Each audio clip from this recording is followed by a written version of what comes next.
Welcome to EDSA! Sa EDSA, astig ang bumper to bumper! Sa EDSA, the slower, the better. Sa EDSA, usad pagong is live! Kaya kung ako ikaw at ikaw sila, mag-EDSA na tayo! EDSA! Kasama mong natatrap. Diego Bandito! Go Diego! Go Diego! Go Diego! EDSA!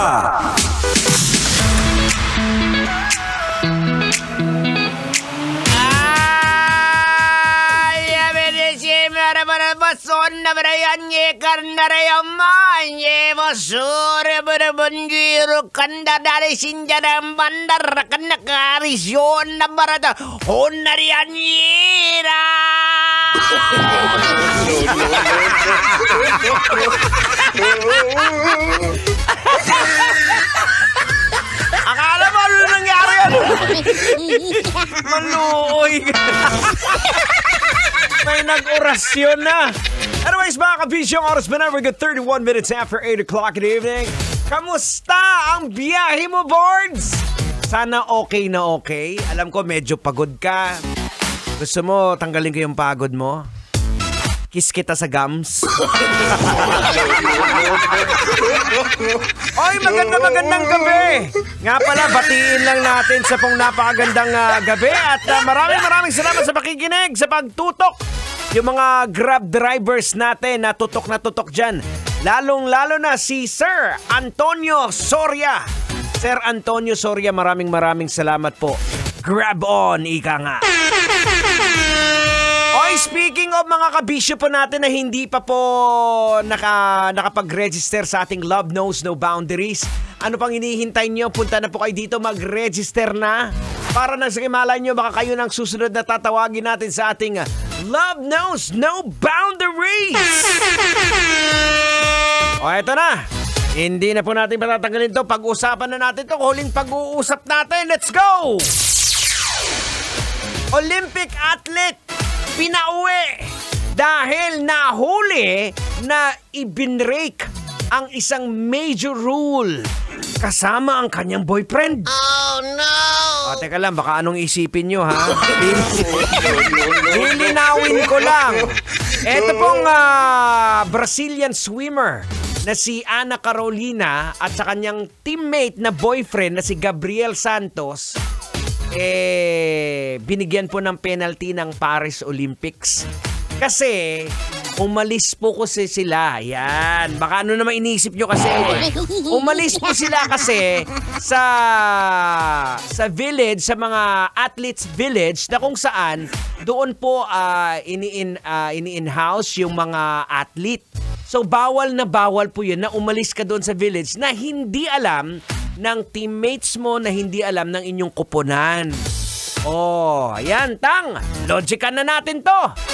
Ay, sige, wag mo nang patagalin niyang kalbo. Logican mo na yan. Logican na yan. Logican na yan. Alright, mga kabisyo, logican na yan. Anong leksyon ang ating mapupulot? Anong aral ang ating madudukot?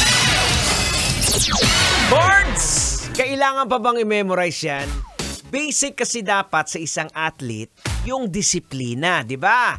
Alam naman natin na taon po ang paghahanda ng isang atleta para makasali lang sa Olympics. Oh no! Di ba? Pero sinayang po ng Brazilian swimmer. Yung boyfriend niya, warning lang po ang nakuha. Kasi medyo si kuya, medyo inamin ka agad yung pagkakamali. Eto si girl. Medyo emotional. Nagalit pa. Oh. Kaya nangyari, lumala yung penalty, pinauwi. Diba, instead na mag-apology, naging aggressive pa daw siya sa naging desisyon sa kanilang pagkakamali. Oh, may kilala ka bang ganyan? Kung sino pang mali, siya pagalit? Now, logican po natin mga kabisyo. Maaring nagpakita po ng galit ang isang Brazilian swimmer na pinauwi mula sa Paris Olympics dahil sa iba't ibang dahilan tulad ng pagtanggi sa kanyang paglabag, kahihiyan, it could be frustration at emotional na pagsabog. Maaring hindi po malinaw sa kanya ang patakaran o tingin niya ay hindi patas ang parusa. Ang mga emosyon tulad po ng denial, frustration o pagkamahiya o pagkahiya ay maaari pong magdulot ng matinding reaksyon sa ilalim po ng pressure na rin din ng Olympic competition. O parang kagaya mo, Boards, di ba? O nang mahuli kayo sa company outing nyo. Nahuli ka ng office mate mo na may ginawang mali. Instead na mag-sorry ka, ikaw pang nagalit. Galit kasi napahiya ka. O bakit? Anong ginawa niya, Tang? Nahuli ng buso. Ay, nako, bilis ng oras mga kabisyo. Gotta say goodbye. Thank you so much. Sana nag-enjoy kayo sa ating 3 oras na biyahe dito sa programang EDSA. Coming up next, at tabayanan, susunod na, Rocky's Secret Files. Makakasama po si Rocky Terra. Keep it locking right here on Metro's #1, 90.7 Love Radio. Kailangan pa bang i-memorize yan? Love Radio. Basic!